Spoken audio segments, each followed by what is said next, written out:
Since we checked in on lot 2, there was a pretty major change that happened to the downstairs bathroom. I'm Steph Saunders with Key Team at Compass, and you found footings to finish. Let's take a look at today's updates. This week, they were able to do the plumbing rough, the electrical rough, and the HVAC. You'll remember during the electrical walkthrough, that's when the buyers will tell us which rooms they're gonna have ceiling fans, because that's a little extra wiring for the fan box.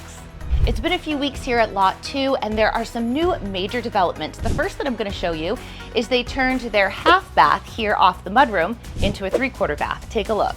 In order to have the space for the shower, we had to take away the closet in the mudroom. That's the garage right there. And we had to go 6 inches into the mudroom.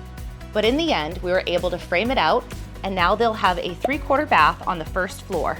Let's take a look upstairs. As you can see, more electrical. You'll remember on lot 4, which is also a Lincoln model, this floor plan had a step down here down to the primary. They decided to lift that up so it was all on one level, no step down. And what they did is they did vault the ceiling here where the bed will go, just to give it a little bit more of a spacious feel, since we did lose a foot going down into the basement.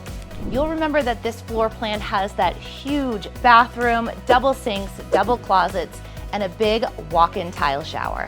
There's still a ton of work that needs to happen here in the backyard, lots of landscaping, but that'll be the final thing that we do. Taking a look at the back here, this is before they put the deck on. You can see the slider on the right-hand side.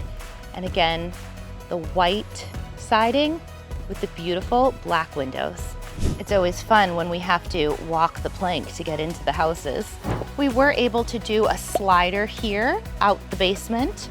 So coming into the basement here, the stairs will actually be right there, coming in from the first floor, and then you'll have all this extra space. I do know that they are roughing in a bathroom down here as well. Hey, if you're loving these new construction tours, then why not tune in next week, Wednesday, 7 p.m. for another episode of Footings to Finished. I'm Steph Saunders with Key Team at Compass, and I'll see you next week.